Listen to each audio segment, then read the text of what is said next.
The Lions signing Teddy Bridgewater is going to help this team out, at least for the depth-wise at this moment.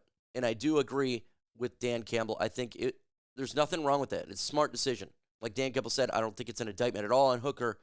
It's getting your T's crossed and I's dotted.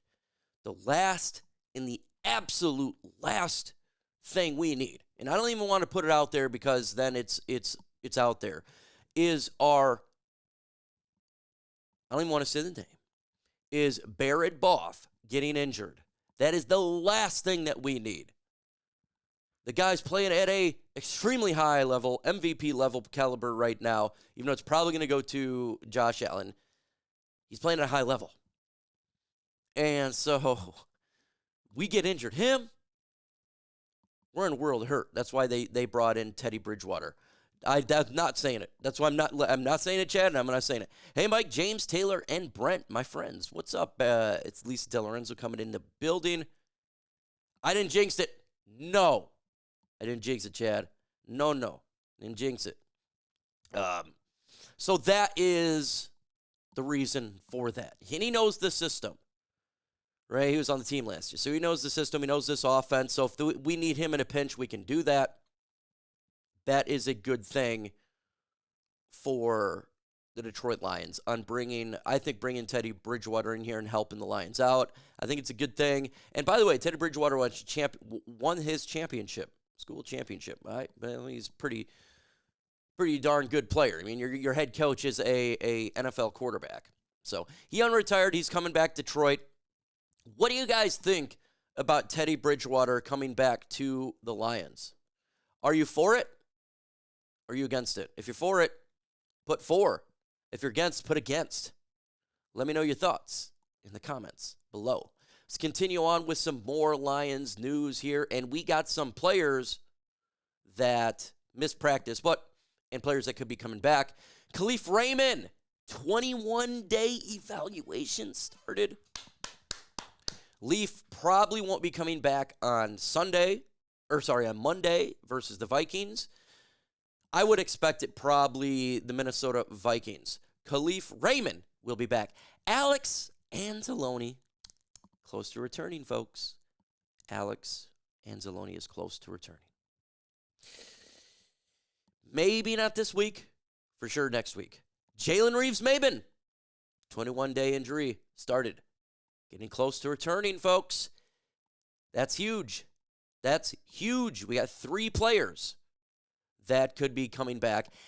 And Ennis Rakestraw is close as well. 4 players. I would expect by Minnesota, all of them to be Khalif Raymond, Alex Anzalone, Jeremy Smain, Ennis Rakestraw. I expect them to be back for the Minnesota game. Carlton Davis, we're going to have to wait till the NFC Championship. That's his expected return. But 3 big players. I would say 2 significant players. Alex Anzalone and Jalen Reeves-Maybin, because our linebacking core has been what has been sucking, right? And so you getting those guys back, it's going to be a massive boost to the Lions defense. Massive boost. What is up, Chris Byers says, Skull Vikes. Hey, look, we get to watch you guys play on Sunday, and if you guys win, it's the NFC Championship, number 1 seed. When we play each other, if you guys lose, the Lions win, it's going to mean nothing. So, a shift. He'll be back probably, I would say, versus the Vikings game. They're getting close. And I hope we can rest starters for Minnesota. I don't even think they will do that. The reason why, if that game means nothing, the Minnesota game, but I'm going to tell you why they're not going to rest their starters. Because if they have a bye week, there's no way they're going to rest their starters for the Minnesota game. That'd be 2 rests, 2 weeks. They're not going to do that. What they would do is they would probably play their starters all the way to the 3rd quarter. Yes, go Pack, go. Though, Chad, we need Pack to win. In the comments section, you're never going to hear me say this again. Go Pack, go. Right now, because if the Packers beat the Vikings, Monday Night Football, the Lions can lock everything up. So we need Packers to win big time. We're all Pack fan on Sunday. Jordan Love, we need to have a big game. Now, Jordan Love is pretty good on that turf. And I think they're going to Minnesota, right? The Packers are going to Minnesota because the Vikings face us the last game. So hopefully Jordan Love, Christian Watson, all those guys can put up some points and beat the Vikings. I'm sorry. I know my guy here says Skull in there. I love you, man. I got no hate for the Vikings fans that come in here. But I'm a Lions fan, so I would prefer that Vikings game mean nothing. Let's see, the Hood Smokers podcast. What's up, brother? Hopefully you're doing good, man. I got really nasty, so I haven't been on YouTube yet to check your channel out. I'm just recovering right now. That's why I'm starting the. If you've never been on this channel, I don't do OPP on Friday. I've been on Thursday for 6 years, and I got really ill, so that's why I'm doing it today. Minnie, let's see. It makes me sick to think about it. I know, but okay, Jessica, myself, and I know. It makes us all sick, but it's true. Vikings and Packers tie would be awesome. There you go. There you go. That would be great. Okay, so no practice. We continue on here. David Montgomery, expect a return for the divisional round. So if the Lions can win, if Vikings lose Sunday and the Lions win Monday, we get to see David Montgomery for the playoffs. Terrion Arnold, he was sick. He didn't practice yesterday. I would expect him to play Monday night. He's getting probably what I got and what every freaking person is getting right now, that nasty, sick, and illness. In the comments right now, what is your concern level for the Lions' injuries? What is your concern level? 1 if you're not concerned, 10 if you're really concerned. I was 8 2 weeks ago. I'm going to a 6 by, I'd say probably by Monday. The injuries are starting to come back down a little bit, and I'm excited the Lions are actually traveling to San Francisco on grass. I know that sounds weird, but I'm at a 6. I was at an 8, going to a 6, and then maybe coming into the playoffs, I'll be at probably a 4 at that point. If we can get to the championship game and Hutch comes back, my concern level falls. But right now I'm sitting at a 6 because we are getting players back.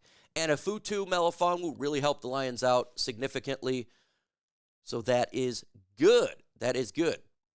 Full practice was Graham Glasgow, Jalen Reeves-Maybin, and Khalif Raymond.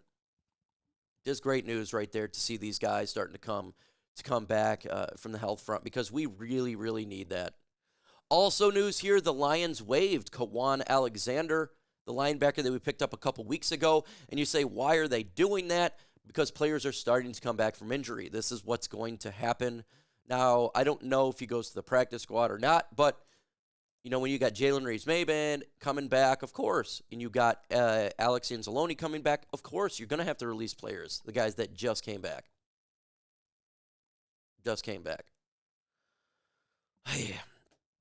So let's continue on here, and I don't know what happened right here. There we go. Now I can see you guys.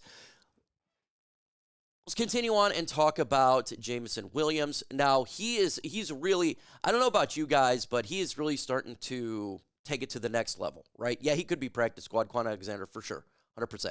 He's trying to take it to the next level.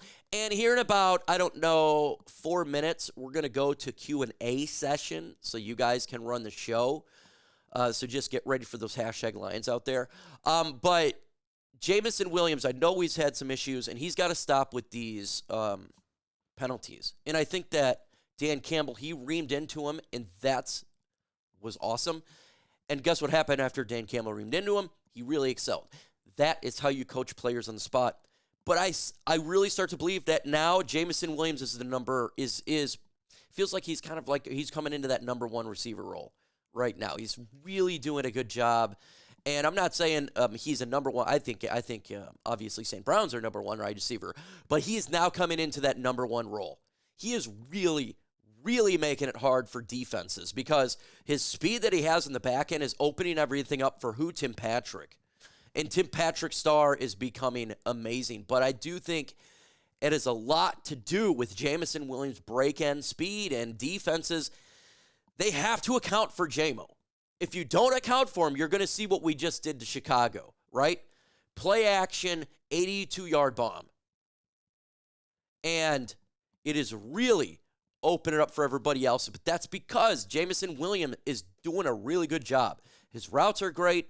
His speed's on task. He's catching everything. He is now physical. He's taking physical hits. We know he blocks hard. He has really embodied Dan Campbell. He's really embodied as a number one wide receiver right now. We just need to make sure that as a maturity level, he brings that maturity level up to a St. Brown or anybody else. He's amazing. He is amazing. So I'm really happy with the growth we're seeing from Jameson Williams. I think that we all get mad with some of the penalties, but he is growing. And by the way, when I get mad that he needs that mature level, I am not one of those people that says get rid of him at all. He needs to stay here. Matter of fact, he just needs to look. You want a maturity level? You coaches need to put it into him, and the players need to surround him. He needs to stay here. He's a dynamic player, and I want Jameson Williams here for the longest of times because he has made this offense. Last year's offense was great. This year's offense is historic, folks. It's historic. And it does have to do with that big O speed. And now we got great run. The runs games open up. You got Jahmyr Gibbs, right? We got so many weapons, but having that deep threat really does make it a little bit easier for the rest of this offense. So Jameson Williams is awesome. Chad Edmonds, how many strikes, he says, do you give Jameson Williams? Good question right there. And let me get this up there for you because we're doing this live. Great question that he put up. And let me get my VMix social up there for you. And here's the amount of strikes. As much as we can. He's a special player. He is a special player, folks. And it's not doing stupid stuff. It's just a maturity level. It's not like the guy is out there being Adrian Peterson or something. It's just, and he'll get it up there. I am convinced he will. You've seen him do it. So, in my opinion, Jameson Williams needs to be here. He needs to be here. Let's go ahead and do the mailbag segment, folks.